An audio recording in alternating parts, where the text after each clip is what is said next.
So for this video, Nerd Glasses will be on the entire time as I'm going to be going over the top 7 film composers of all time.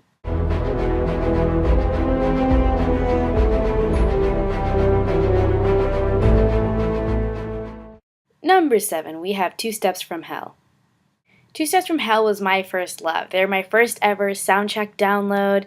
They were my ticket into Nerdville. What's unique about this particular artist is that instead of using their composition for full-length feature films, their composition is used for trailers.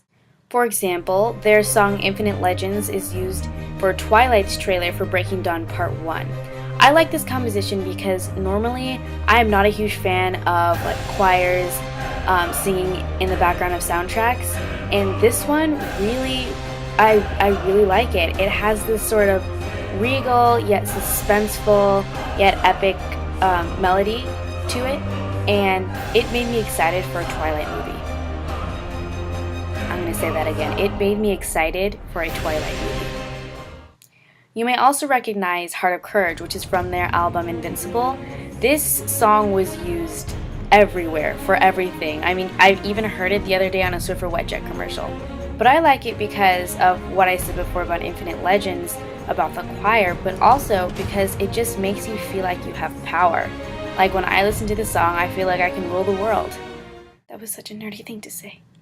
My favorite composition by Two Steps is Nero, which is on their album Archangel. You probably recognize this song from the trailer of Anna Karenina, starring Keira Knightley.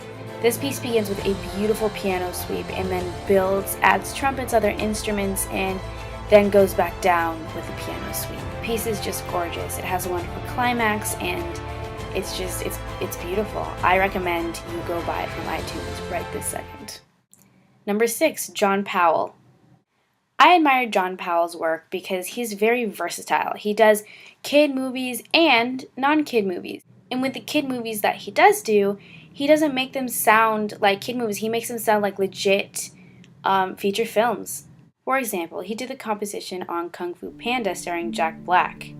Powell actually worked with Hans Zimmer on this album, and the song is very serene, very peaceful, yet it really captures the essence of Kung Fu Panda.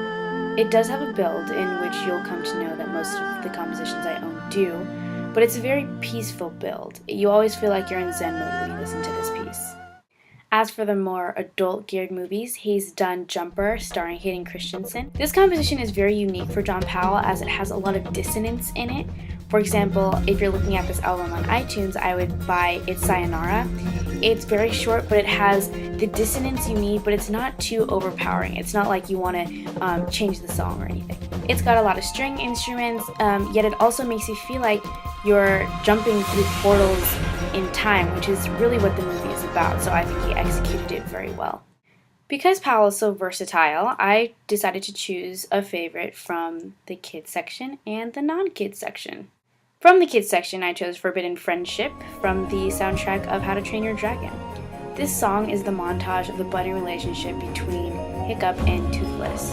I think it is very beautiful. It makes you feel playful, yet it still builds and has gorgeous melodies and harmonies, and Powell does a wonderful job of translating that wonderful budding relationship into the composition, which I thought was brilliant. On the non-kid side of John Powell's compositions, my favorite is Tango of the Assassins from the soundtrack of Mr. and Mrs. Smith.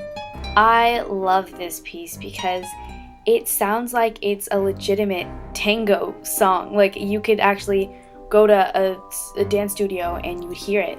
And just when you think that this can't get any better, the beat drops. This soundtrack completely made the movie. Normally in romantic comedies, the soundtracks really suck. For example, Crazy Stupid Love.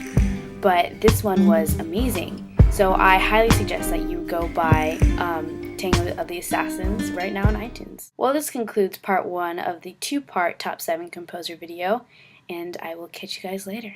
Stay nerdy, my friends.